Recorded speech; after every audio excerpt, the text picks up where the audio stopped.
It's 10 p.m. in Lagos, Nigeria, 10 p.m. in London, 5 p.m. in New York, and 5 a.m. in Beijing. This is TVC News at 10. I am Ikechukwu, Obienu. The headlines. 63 persons killed as insurgents invade Daru Jamal community in Borno State. Governor Zulum emphasizes urgent need to widen security coverage. Federal government appeals to petroleum workers to shelve planned strike over dispute with Dangote refinery. Says Nigeria risks massive revenue losses. And outside Nigeria, Ukraine's president condemns continuous attacks by Russia as latest strike hits main government building in Kyiv. In our Sunday specials, we'll bring you the story of Amina Phillips, whose fierce determination has been building dreams for over 30 years through nothing but a frying pan.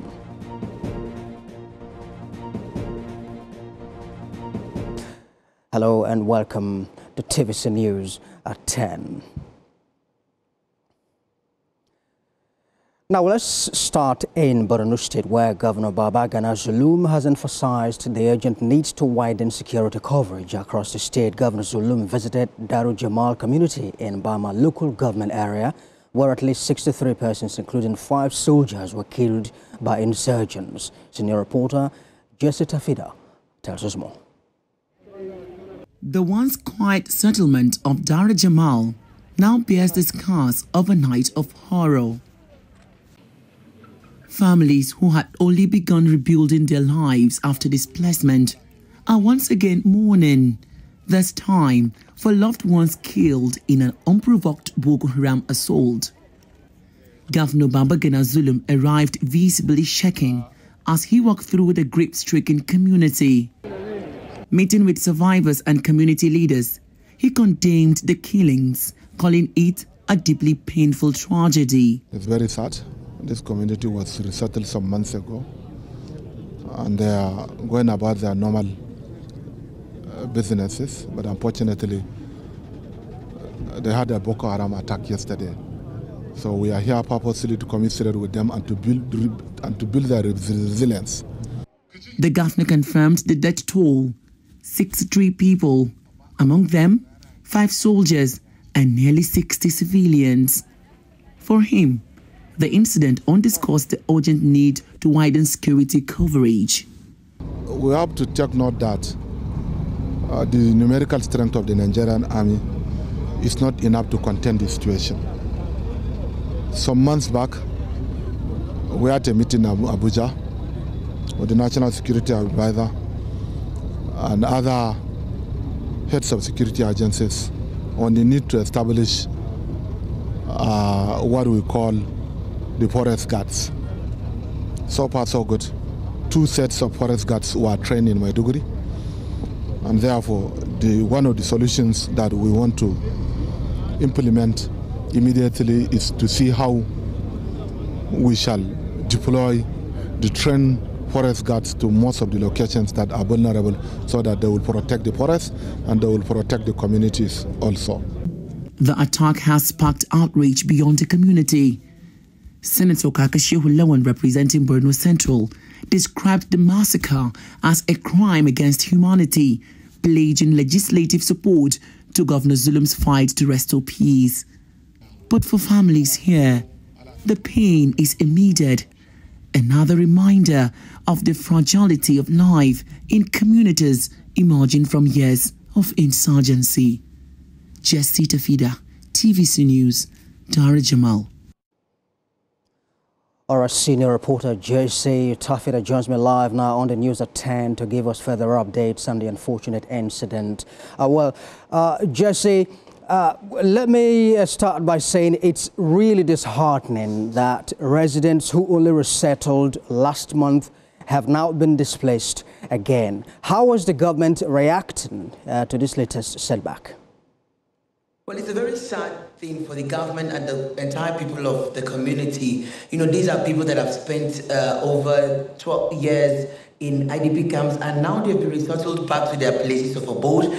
And then this attack is coming. And when you go to the area, you could feel the pain, the agony on their faces. These are people who are resilient, and now they're back to their place of abode, trying to pick the pieces of their lives, trying to put their lives back to intact. And then this incident happened. I'm telling you, when you go to the town, you could feel the grief. You could see it merely on their faces that they're not taking this lightly, because this could be traced back to what the governor has emphasized on, more border security across the returned communities.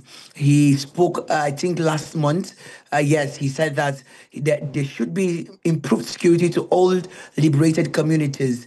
And this attack is coming. It's really disheartening. And according to the governor, Borno State has not recorded such attack in recent months because the army have been doing well, in dealing decisively with the insurgents. But this is coming, and I'm telling you, people are, questioning the ability of, the security at locations liberated.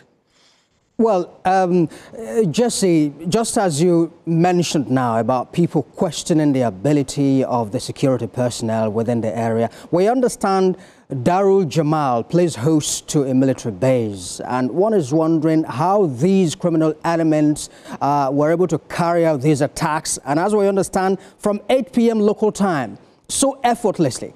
Are you aware if this base is truly functional? They are functioning, and according to eyewitness, when we spoke with them, at Darul Jamal, they said the terrorists came with heavy gun trucks. They came in their numbers, and because they came at night, they sneaked their way through. Some of them sneaked their way through to the community. Try to knock their doors, and you feel as if they're your community members. And when you open the door, they start slaughtering some of them and then burning the houses.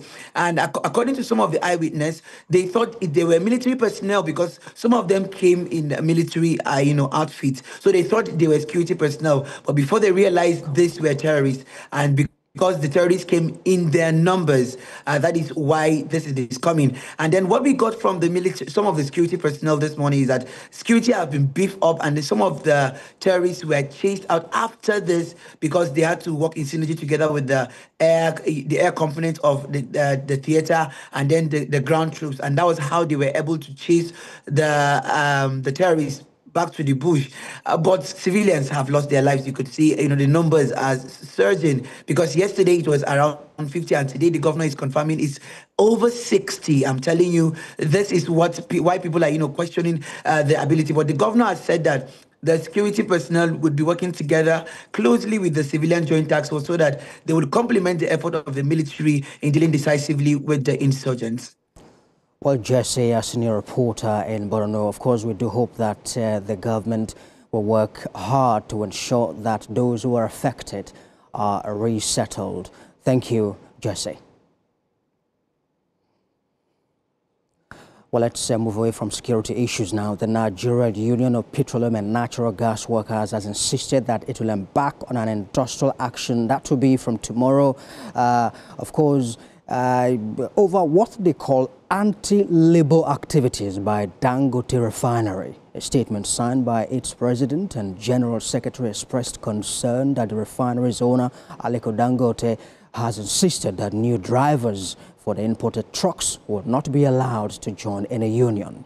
New Peng says it remains united and committed to defending the rights of its members. The federal government has appealed to the National Union of Petroleum and Natural Gas Workers to reconsider their planned nationwide strike scheduled for tomorrow.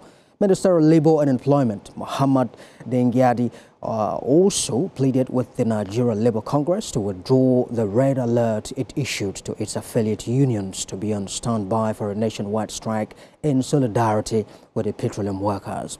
The minister says that the petroleum sector, it constitutes the core of the country's economy, and a strike will not only lead to heavy revenue losses, but also cause untold hardship and difficulties for Nigerians in general.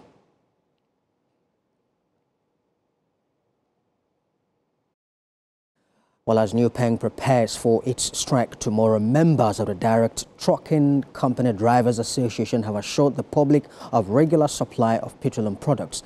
across the country in support of economic growth. The association says it is not in support of the strike by tanker drivers. Ikechukwu tells us more about it.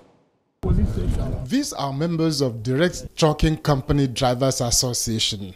They are showcasing themselves and speaking proudly about their association. Members say their association oppose frequent strikes by tanker drivers. They insist that their engagement in lifting petroleum products, ensuring availability without disruptions, are their legitimate supports that leads the nation to prosperity. Speaking to journalists in Lagos, officials of the association explained that Direct Trucking Company Drivers Association operates within the ambit of the law, which guarantees individuals' right to associate with like minds. We are here to tell the nation our duty of this association. One is to make sure the fuel gets to everybody in this country. We make sure to stop all this strike every day, that Nigeria will not be experiencing any strike any longer. The members emphasized welfare packages that they enjoy within the association. Their salary is protected and guaranteed, and their salary is doubled the national minimum wage. Secondly, they have their HMO, and this is not the lack of HMO that when driver get to where he's supposed to be attended to, they will start telling him a story. While we are going on the road, whichever thing we face, if they are called, they answer immediately. And again, they always take care of us, HMO, our pension, everything that we needed. Direct Trucking Company Drivers Association is opposed to strikes by tanker drivers, noting that such actions throw hardship on the nation. We want to make sure we work with the government and work with everybody so that Nigeria will see the benefit of direct trucking. Nobody, including us, that will say there's a strike. We want to abolish it. Many people say the Nigerian oil and gas sector needs stability, devoid of frequent strikes by operators within the industry. Ikechukwu, TVC News, Lagos. Still ahead on TVC News at 10. National Drug Law Enforcement Agency arrests 3 kingpins, seizes more than 6 billion naira worth of illicit drugs. We'll have that story and more after the break. Do stay with us.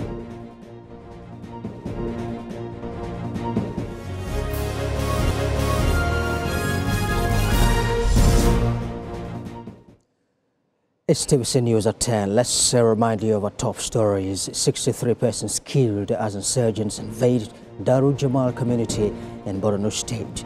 Governor Zulum emphasizes urgent need to widen security coverage. And federal government appeals to petroleum workers to shelve planned strike over dispute with Dangote refinery, says Nigeria risks massive revenue losses. And outside Nigeria, Ukraine's president condemns continuous attacks by Russia as latest strike hits main government building in Kyiv. In our Sunday special, we'll bring you the story of Amina Phillips, whose fierce determination has been building dreams for over 30 years through nothing but a frying pan.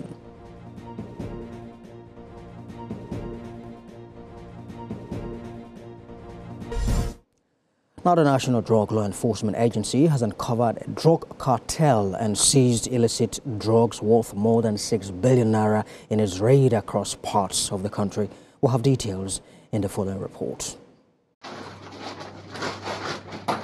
Operatives of the NDLEA arrested 3 suspects linked to an international organized criminal group operating between Nigeria, UK, Brazil, Australia, and the United Arab Emirates. In the operation, a large consignment of cocaine worth over 5.3 billion naira were found tucked into 76 cartons of textiles at the Murtala Mohammed International Airport. At their hideouts in Ikeja and Lekki, NDLEA operatives found Canadian loud, weapons and luxury cars. Director of Media and Advocacy of the NDLEA, Femi Babafemi, mentioned that the operation was conducted for more than 2 weeks across Lagos State. An Italy-based Nigerian was also arrested by NDLEA operatives at the departure hall of Terminal 1 of the Lagos Airport with more than 24,000 pills of tramadol he planned to sell for about 19,520 euros. In Rivers State, 1.1 billion naira worth of codeine-based syrup was uncovered in a 40-feet container camouflaged with ceramic tiles at the West African Container Terminal. NDLEA operatives also made several seizures and arrests in Kogi, Edo, Kaduna, Taraba States, and the FCT. And former Minister of Education Ikechukwu and Pastor Tunde Bakare have emphasized the need for structured and practitioner-driven institutions that can prepare as well as empower leaders who will rise to the demands of governance in Nigeria. This formed part of the discussions at the unveiling of the Citadel School of Government. Senior correspondent Ola Awakon tells us more. A gap in leadership training seen as critical to Nigeria's sustainable development is what this gathering set out to address. Indeed, a big dream. This is the official opening of the Citadel School of Government. It is dedicated to cultivating a new class of public leaders. In partnership with the University of Lagos Business School, 70 pioneer students begin a 9-month advanced diploma in public leadership and statecraft. Learners are leaders, leaders are learners. Founder Pastor Tunde Bakare, noted for decades of civic engagement, says the school is the culmination of years of advocacy for transformative governance. The central challenge of our country is a crisis of leadership. Nevertheless, we choose not to become armchair critics, fault finders with no applicable solutions to our national problems. We choose to train rather than blame, to equip rather than just keep, to empower rather than cower in the face of the mounting challenges of our nation and the continent. You started that journey today. Keynote speaker and former Minister of Education, Ikechukwu, while commending the founder for the initiative, highlights the urgent need for ethical leadership. She condemns the normalization of corruption in Nigeria. Leadership is the bane of Africa's development. For years, decades, we will say, okay, everything is there but leadership. And we just kept singing it as a chorus, but did nothing about it. My dear brother, kudos to you. Thank you.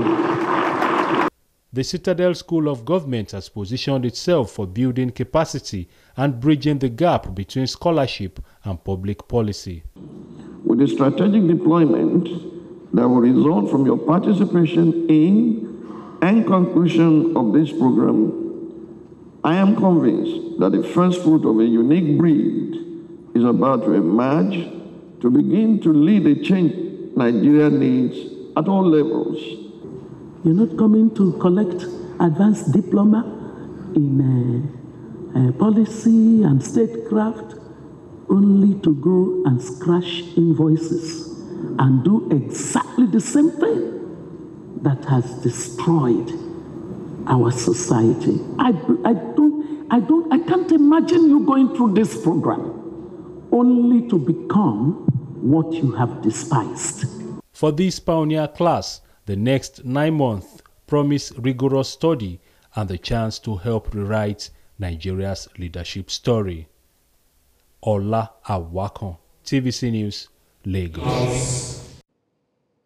Let's turn our attention to your state now, where lawmaker representing Edo Ibarakba East Federal Constituency, Aderemi Osheni, has promised to mobilize grassroots support for the re-election of President Bola Tinubu and the All Progressives Congress in Oyo State in 2027. We'll have more in the fuller report.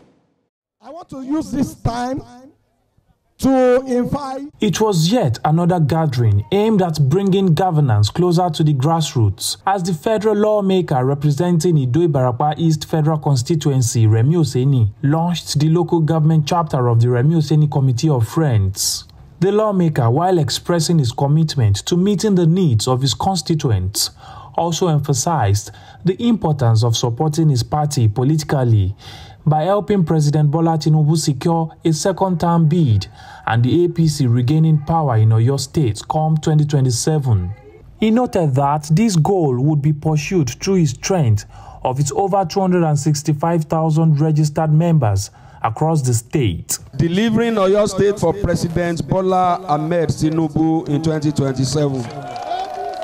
A visionary leader and a reformer under the leadership of President Bola Ahmed Tinubu, our economy is stabilizing.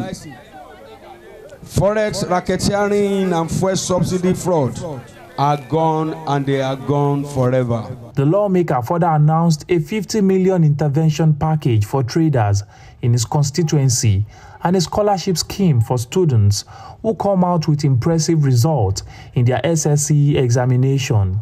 When I see people go hungry, that is why today, by the benevolence, grace of God, and my undying love for our mothers, market women, and men, I am donating a sum of 50 million naira to empower women and traders in Ido-Ibarapa East for expanding businesses. Remi Oseni also urged party members and supporters across Oyo State to remain united and committed, stressing that collective effort and grassroots mobilization would be key to ensuring victory for President Bola Tinubu and the APC in the forthcoming elections. Olaide Oyewole, TVC News, Ibadan. Still talking politics, the All Progressives Congress National Women Leader, Mary Alile, has inaugurated their party's Women's Wing and Senior Citizens Initiative in Enugu. The women say that they will continue to support President Bola Tinubu ahead of the 2027 election. A senior reporter there, Bamidele Jai, tells us more. In a groundbreaking moment for Nigerian politics, stirred by the ruling party to form a political structure designed to improve women participation in politics. The political initiative is strategically set aside to mobilize grassroots women support group to be subsumed under one umbrella for strategic leadership responsibility. In his opening remarks, Enugu State Chairman of APC underscores the essence of inclusive women participation in politics. I have no doubt that it will serve as a platform that will propel meaningful dialogue, empowerment, networking, and further solidifying the bonds that unite us. APC National Woman Leader challenged women to stand to be counted in the political sphere of the country's politics. She charged federal and state lawmakers to enact the bill that will increase women participation in politics in Nigeria. The next generation of women must be heard in Nigeria. The next generation of women must sit in the green chambers. The key essence of the women group inauguration was considered as bold initiative, marked to harmonize women's structure. I am here to support the motion that we are endorsing His Excellency President Ahmed Bola Tinubu for 2027. This women rapper that we launched today, we are going to carry lamp going door to door, place to place, to make sure that His Excellency Bola Ahmed Tinubu come back to the seat. APC Deputy National Chairman South and the Nigerian Minister of Science and Innovative Technology admonished the women to lead in the campaign to ensure the party wins future elections. If you look at every meeting in every ward today, you observe that women are 60 to 70% present. So we want to allow women to do their own so that men and the youths can also do their own. We are supporting Mr. President Bola Ahmed Tinubu GCFR to return in 2027 and continue the good works he has started for Nigeria. It is expected that the inauguration of this Progressive Women Initiative by the National Women Leader of APC will strengthen that grassroots level of women participation in politics, will also enhance women communication at the table and making sure that women, which constitute about 70% of votes in Nigeria, are strategically positioned for political offices. High point of the event featured the inauguration of the state chapter of Progressive Women Initiative Executive, showcasing of Enugu Women Food Fair, and endorsement of President Bola Tinubu for 2027 election. Bamidele Ajayi, TVC News, Enugu. This is TVC News at 10. We'll take a short break at the moment and return with more. However, at this moment, we'll sign you out of our entertainment channel, but you can continue with us on our other platforms.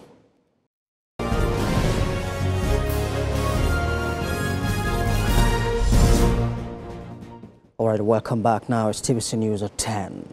Residents of Jos and Plateau State have commended the recent improvements in electricity supply, which they say have increased business activities and reduced dependence on the premium motor spirit, also known as petrol. Senior reporter Funum Joshua has more.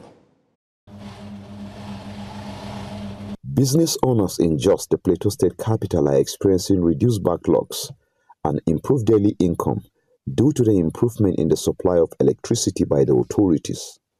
Power supply has become more consistent, leading to longer hours of continuous power delivery, improving local businesses.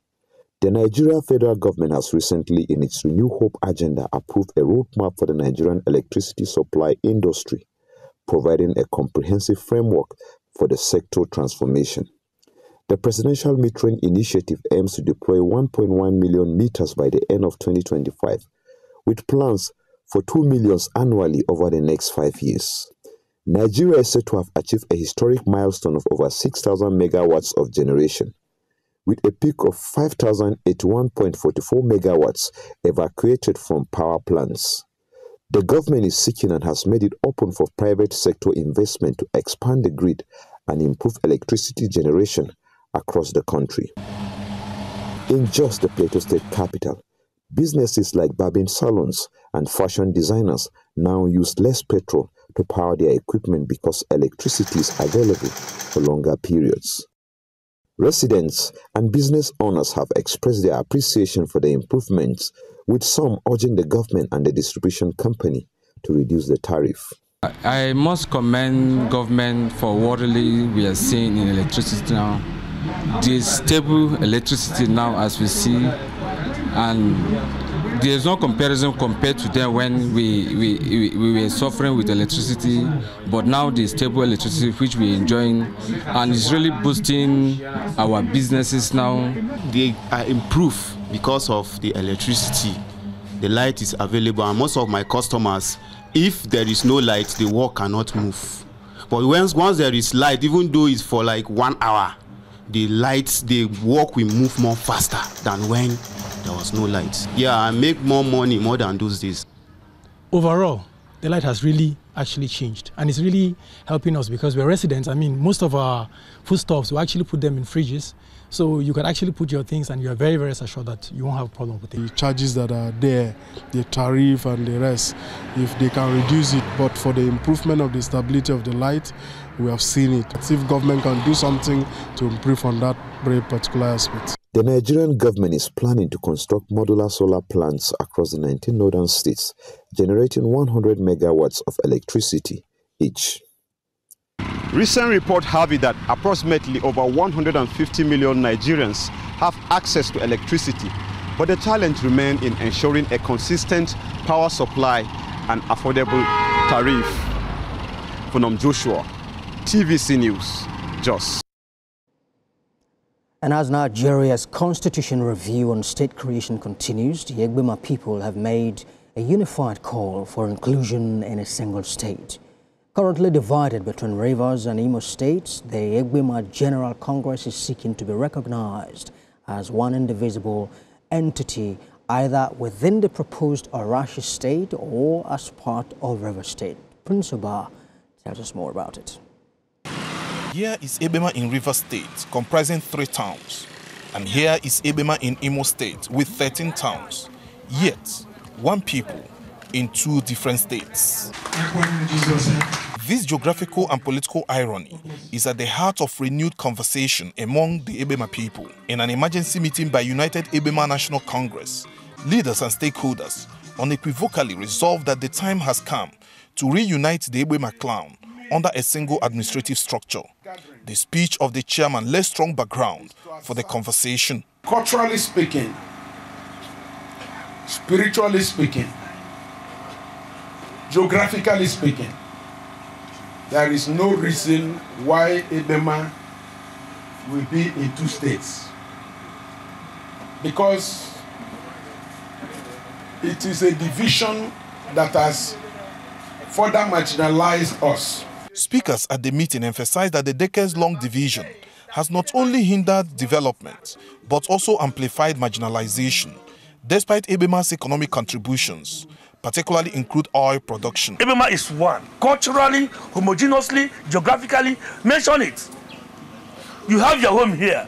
You have your farm the other side. Whatever resolution that we have taken here today, the youth of Egbema are 100% in support. Balkanizing Egbema has brought level of poverty to Egbema and has also, brought Egbema to a place where Egbema people cannot really be united to do things together.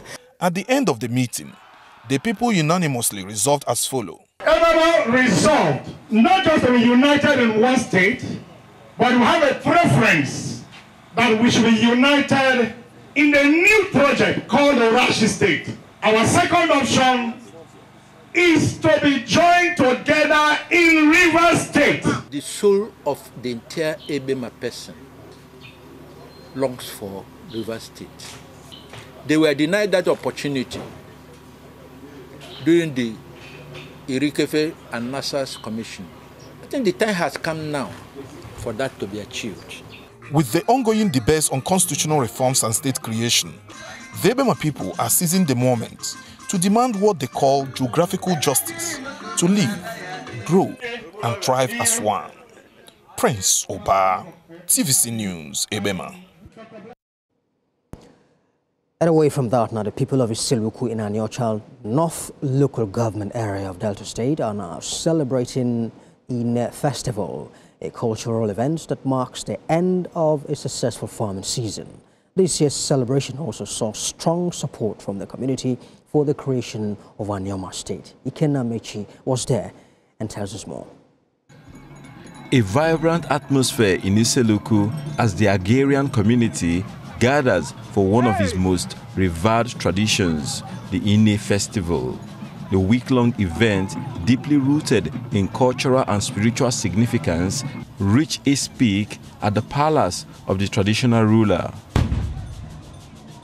The palace of the Obi of Ikechukwu is the epicenter of the celebration. Sons and daughters, both at home and abroad, converge here to thank the gods for a fruitful harvest and to offer prayers for an even better season ahead. This is the beginning of our new year, our native year.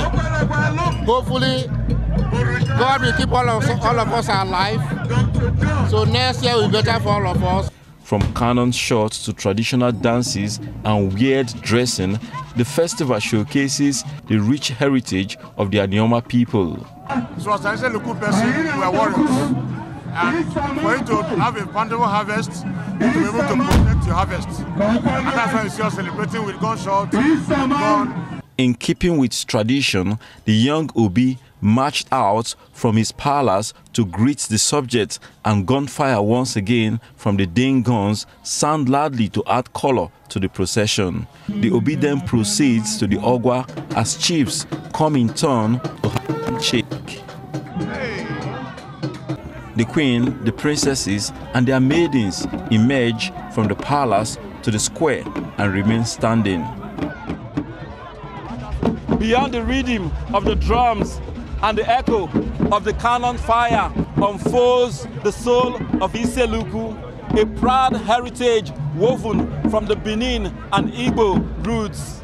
Beyond the celebrations, this year's festival has taken a political tone with renewed calls for the creation of Anioma State. The creation of Anioma is welcome to everybody who is a member of the geopolitical zone of Delta North. But that is not, we must be very careful about it, because presently we are part of Delta State. Everybody from Anioma Nation desires an Anioma State, but things must be done the right way. For the people of Iseluku, the Ine Festival is not only a time to celebrate their roots, but also a moment to amplify their voice in Nigeria's evolving political landscape. Iken Amechi, TVC News, Iseluku, Delta State. Now, the Group Managing Director of Goshima Group, Gideon Osi, has called on the federal government to give more support to indigenous companies as this will help to reduce unemployment as well as improve productivity. He made this call at a 3-day management training program organized for his company's staff in Abuja. We'll have details in the next report. Goshima Group, an indigenous company that provides services in construction, technology, green energy, real estate and strategic consulting with a focus on sustainable and innovative solutions. With operations across the 6 geopolitical zones in the country, the Goshima Group has a staff strength of over 300 workforce. For improved product management, process standardization, and organizational structure, Goshima Group organized a 3-day leadership training for management staff and other members of the organization. The Group Managing Director, Dr. Gideon Osi, reiterated the group's commitment to promoting innovation and ensuring global process, customer service excellence, resource optimization, as well as strategic planning, thereby driving operational excellence and sustainable growth in the company and in Nigeria as a whole. Each time an indigenous company or contractor is engaged, capacities are built, families are fed, communities develop, and the security of lives and properties across Nigeria is nourished. We are of international standard and follow every working ethics and etiquette. So I'm of the opinion and suggestion that the federal government should equally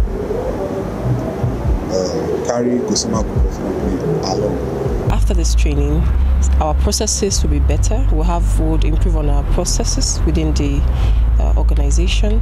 We also expect that our staff would be better coordinated. The 2 other trainings centered on customer service, branding, teamwork, and its importance, as well as accountability tools and techniques. Because of achieving the organizational goal, we know that people also have their personal aspirations. And sometimes the personal aspiration gets in the way of the organizational goal. So right here, even though we encourage people to develop themselves, we encourage healthy rivalry because we know it's human nature. When it comes to the structural development, give it to the structural people.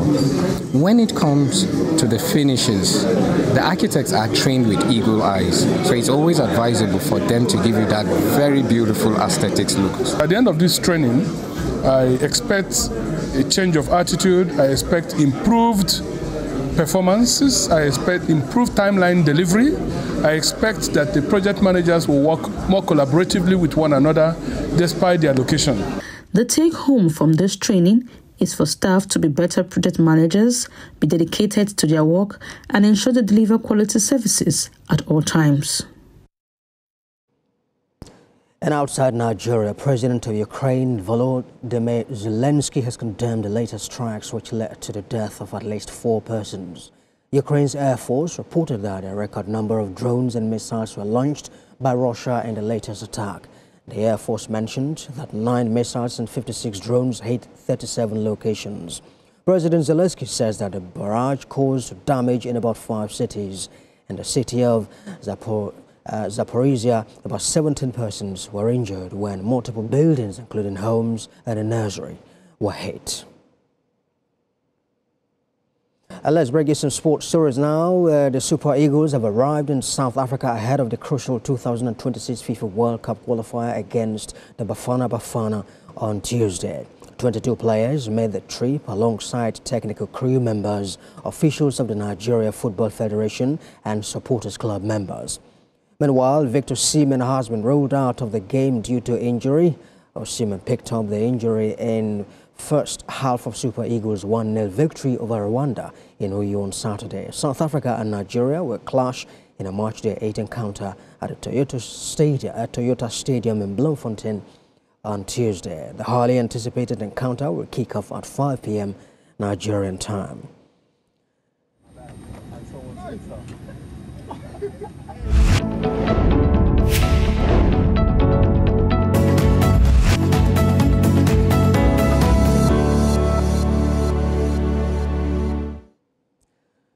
Right, it's time now to, of course, bring you our special stories tonight. In Adamawa State, resilience has many faces, but one woman's story really stands out. For over 3 decades, she has turned hot oil and beans into more than just akara. She has turned them into education, not just education, also opportunity, and of course a brighter future for her children. Tonight, we'll bring you the inspiring journey of Amina Philippe, whose story is a testament to the strength and determination of the Adamawa woman.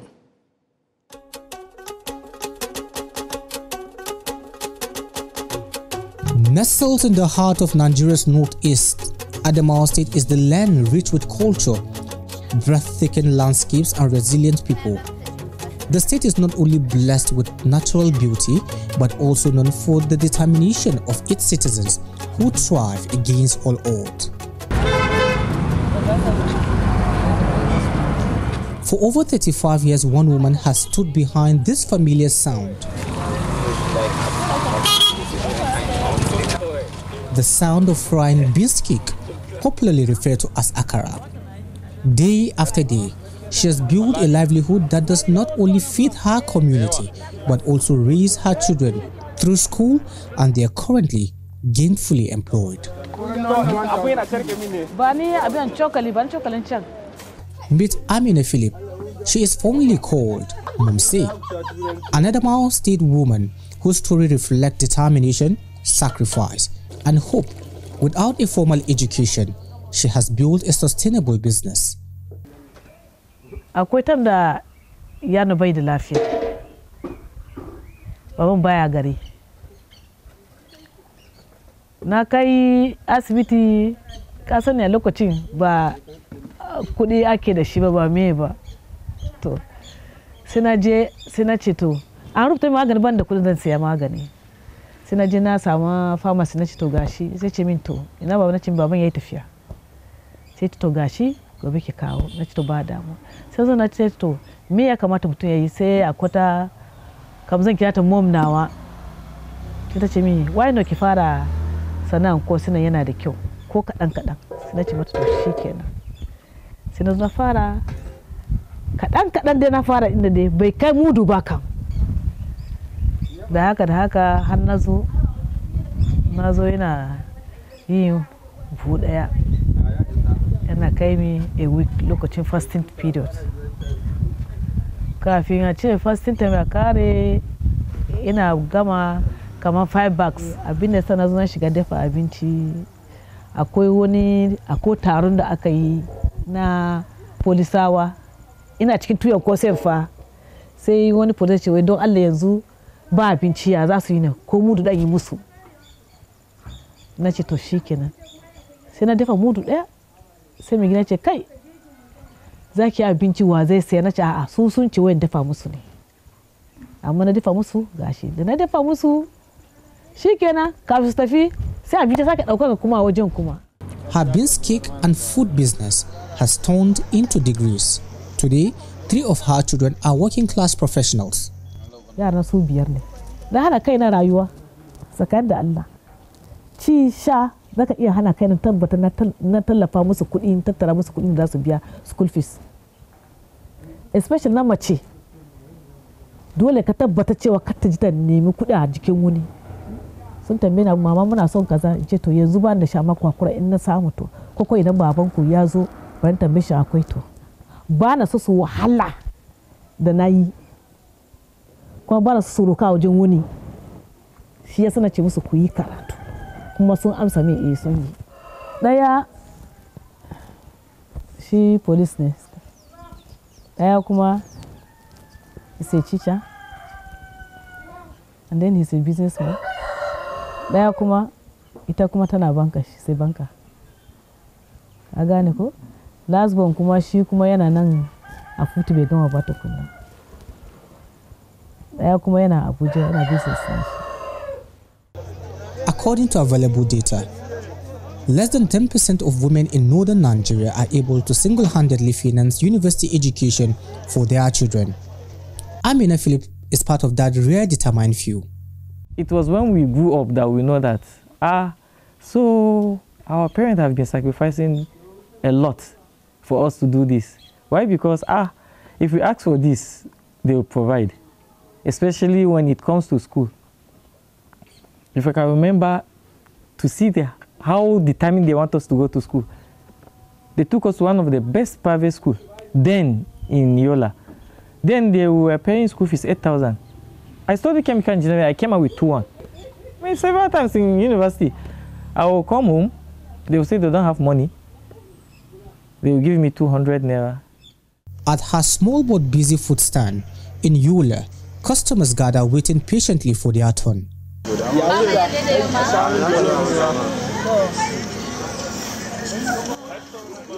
Whenever I'm here, I feel at home.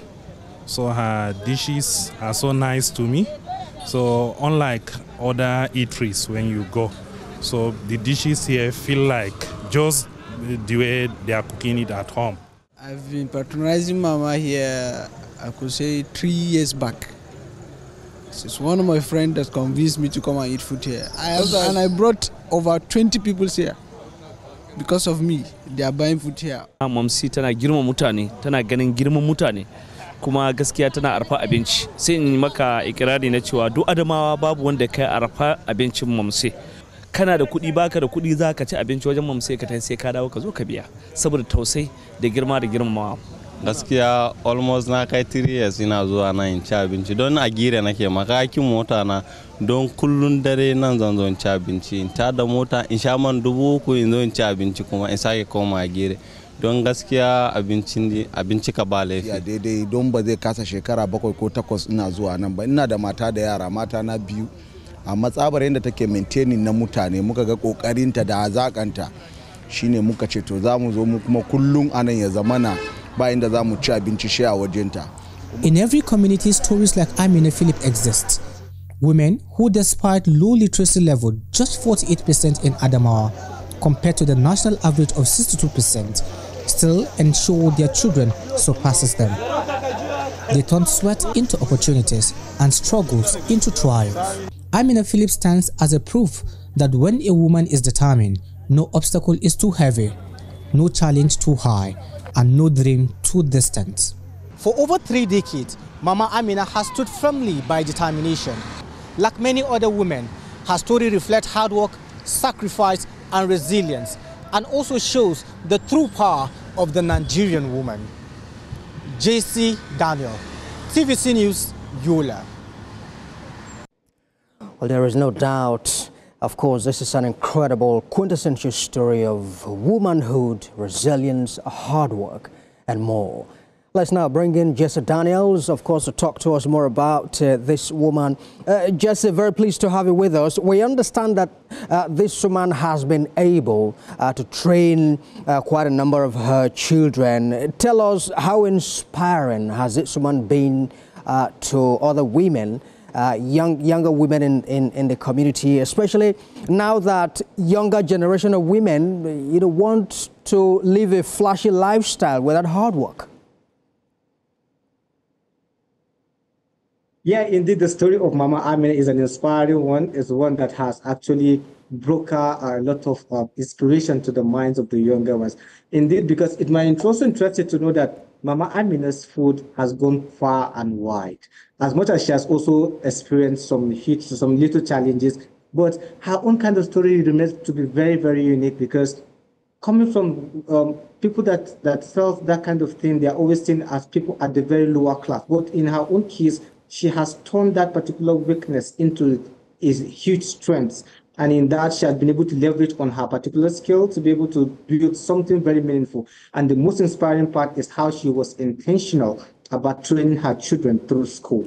Because that one actually broke the camera's back, because indeed her children, as we were able to speak with some of her children, and indeed they're doing so very well. And also, it has been an inspiring story. Even few persons, while we were doing the interview, you could hear some comments in the background. People were also commending her for her relentless, her own selflessness, and also the hope she brings to womanhood, that there's indeed dignity in labor. So her story has indeed been very inspiring. Yes, indeed. Jesse Daniels, many thanks indeed. Of course, we do hope that younger generation of women will learn a lot from Mama Philip. Thank you for talking to us.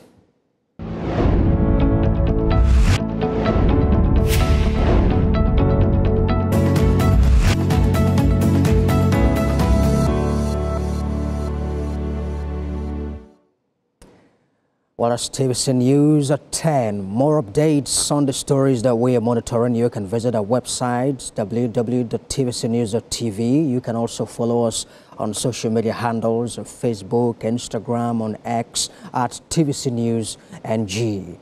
We are also on YouTube and WhatsApp and, of course, Telegram at TVC Nigeria. On YouTube, we are live at TVC News Nigeria. Thanks for watching. And from the entire production crew, it's good night.